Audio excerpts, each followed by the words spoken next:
So this was the Business Executive of the Year at the Business Executives for National Security Conference, and it was the Dwight Eisenhower Award. Karp was in a black tux. I've never seen him in a black tux or a bow tie. So this is a new way I've seen Karp. And this was not an interview. This was actually a speech. And so this speech is going to be really interesting. I already watched it, but I thought it was very good. I thought it was really strong. I thought he talked about a lot of things that ultimately made him emotional, and quite frankly, for a second, made me emotional as well, given how he was talking about patriotism, the United States, and what it means to really build a business that hopefully can change the world. So here we go. Alex Karp accepting the Business Executive of the Year, and let's see what he had to say. Oh, thank you. Oh, that's very, very cool. Okay, we'll get out of your way. I am, first of all, to begin with the end of the speech, I'm impossibly honored to be awarded an award that really no one could live up to. First of all, you have my co-recipient, who is, when I meet people around the country and in private, you say, well, who do you know, there's always discussion, who do you respect most in government? And it's kind of an inside joke. We all start with, who do you respect second most? Because we all have the same person, obviously, on the list. And it's, I don't think anyone in this room needs me to say is tremendously talented force for good, and a rare treasure in our government, and maybe honestly a source of pain that I hope your future is bright. So, and then you have Eisenhower. You know, he, son of a Mennonite, a religious German minority, came to America, Allied commander, president of Columbia, when our values were in question, integrated schools with force, became arguably one of the most successful presidents. And then you have the obvious fact that I'm a civilian and I've never served and not put myself in harm's way. And no civilian really earns an award that you who've served deserve. So it's an interesting place to be awarded an award that you could not possibly have earned. And I asked myself, you know, then how or why I'm here? And truth is, when I got this email saying I'd won this award, I kind of turned the page. Not exactly. It's like, well, it's kind of, I'm used to getting awards I might not actually want, or maybe I deserved. You know, there's this famous Groucho Marx thing, I would never join a club that had me as a member. What about getting an award that you possibly could never have deserved to get? And I'm deeply honored, and I'm a little bit under the weather, and I'm legitimately an introvert, and I would have used any excuse and any other award in the world I would have canceled and sent in a video, but I didn't think I could do that. And I always think there's a lot of things, and I want to get to couple of my favorite riffs, most of which have gotten me pilloried or attacked in public, that I'm proud of. And but I would say that for me, you know, there's always these memories you have as a young adult or as an adult. And my first, I think these memories actually in my life have played a big role. The first memory is not that related to this, but it did affect building the business, which was, I remember as sitting there thinking, I'm massively dyslexic, and how can I escape my dyslexia? And if I could, I would be very successful. And that worked out. And then my one of my other formative memories, I did a PhD, and I had this office, and it was basically I got a job in Germany, which is nearly impossible. And I was like the re-immigrated immigrant, so I had like 8 jobs. And when anything had to happen, I did all of it. So I wrote the papers, I wrote everything. I was the only one honestly working. So in the place I worked, the Sigmund Freud Institute, there were these double doors and a red light, and they told you when you started the Sigmund Freud, you can literally do anything and you'll never be fired, but you can never go in the room when the door's closed and the red light's on. And they were a little graphic about all the things you could do and nothing would happen to you. I won't go into that civilized audience,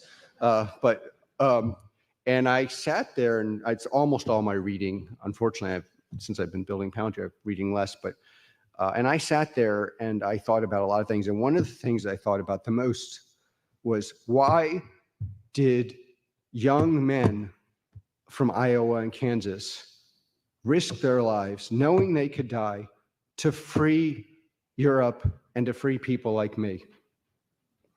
And I so moving.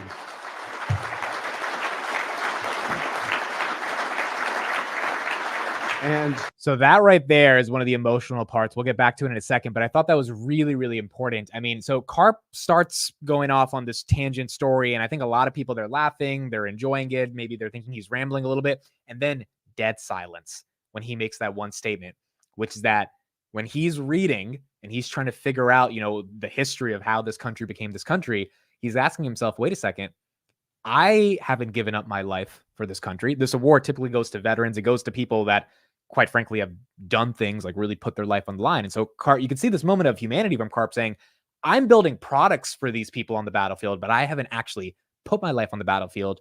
But these people, they fought for my freedoms. And I think of that a lot more as I'm growing up, dude. I'm 26. I'll be 27 in a few months. The more I grow up, the more I am disgusted with the amount of people in this country in particular that don't understand how much our ancestors had to fight for freedom, for us to even have the ability to have freedom of speech. Because there's parts of the world where you say, hey, I don't agree with the president, your head gets chopped off. And that's not a joke. That's not being hyperbolic. That is literally what happens. And so in this country, it's not perfect, but people died for us to have basic freedoms. Those basic Western values, they do matter. And you can see Karp being emotional here, not philosophically talking about Western values, but the material reality of people who had to die for those values to be sustained. I think about those people a lot. Of course, at the time, it was mostly young men. Now it's men and women. I built products I'm proud of, actually changed the course of history by stopping terror attacks and augmenting civil liberties, and has protected our men and women on the battlefield. And also have taken the lives of our enemies, and I don't think that's something to be ashamed of. I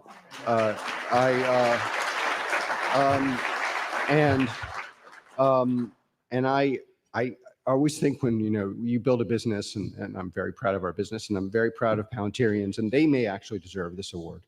You think about these people, they're going out and they're married and they have kids and they're going into battle and they may not come home. And you just, it's like, yeah, I'm building a business, and I'm very proud of it. And we have, especially currently on the battlefield, the central advantage the U.S. has is software-empowered hardware systems and software. And I'm proud that Palantir has been at the forefront of them. I'm also proud that we've dragged and kicked and cajoled and humiliated and many people in the corporate world to participate. And now there's a tech ecosystem, and we were at the beginning, to use the language of Palantirians, we are the OG, and very proud of that. And Chamath, big Silicon Valley tech guy, he put out a note on Twitter today talking about the reason why defense tech matters in the United States. So, Palantir for the longest was just thought of a defense contractor in Silicon Valley, and everyone hated them. Now Silicon Valley is pouring hundreds of billions into the next Palantir, the next Anduril, the next big defense tech startup, because Israel, Hamas, Ukraine, Russia, everything is showing the world, wait a second, technology and defense actually does matter. But we are not the people who, like people in this room, who are going out and know they may not come home. And that's a very special thing, and I'm proud to support you. Very proud. And I would tell you that pride seeps into a lot of things, and part of the reason we're doing so well in commercial is we are very aligned with the people we serve. But it also, quite frankly, seeps into a lot of the positions that we take internally and externally. I was the first CEO to go to Ukraine. We do not believe in appeasement. We've publicly stood up for Israel. I often find that some people want to appease in Europe, some people want to appease in Tehran, and it doesn't work. One of the things I've been yelled at currently for is, particularly in what they call themselves progressive. I actually am a progressive. I want less war. You only stop war by having the best technology and by scaring the bejeebers, I'm trying to be nice here, out of our adversaries. If they are not scared, they don't wake up scared, they don't go to bed scared, they don't fear that the wrath of America will come down on them, they will attack us. They will attack us everywhere. And the idea that is being purveyed at our elite institutions by once progressive, now conformist purveyors of what I call a thin religion. And it's religious in the sense that every failure proves that it could succeed if you only try it again. And it's not going to work. And we in the corporate world must stand up to this. We must stand up to this. This is not a sideshow. If we do not win the battle of ideas and reassert basic norms and the basic obvious idea that America is a noble, great, wonderful aspiration of a dream that we are blessed to be a part of, we will have a much, much worse world for all of us, including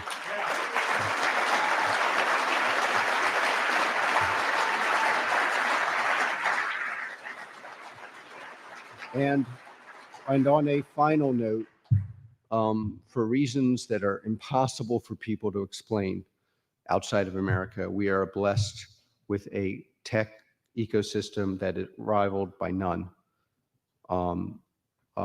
And a government, Doug Beck is here, and others, that is beginning to accelerate and embrace technology.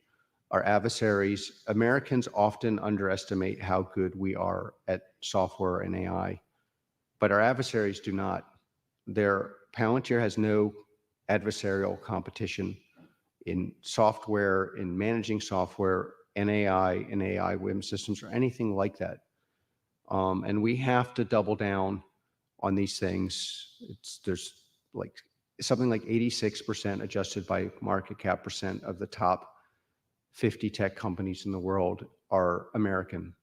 And we just have to take our advantages and double and triple down on them, and fight for that, and fight to integrate these technologies, invest in the things that we are better at. Don't compete with your adversary, use technologies and you're at your advantage to beat them without entering a useless competition. And then again, last not least, we in the corporate world have to grow a spine. It's interesting, in private people agree, and it's easy. Eisenhower's also president of Columbia. It's a long way, and it's easy to blame the students, but then no one stands up and says, well, this is idiotic and wrong. And so with that, a quote from Eisenhower, the history, he said, of free men, we'll say free people, is never really written by chance, but by choice, their choice. And it's our choice. I'm honored that I was part of this choice. I'm honored to be in front of this room. It's one of, if not the greatest honor that and I accept the award for Palantirians who co-built the company with me, and obviously, as I mentioned, in a modest role vis-a-vis the people here who really deserve these awards. And thank you for your time, and thank you for honoring me.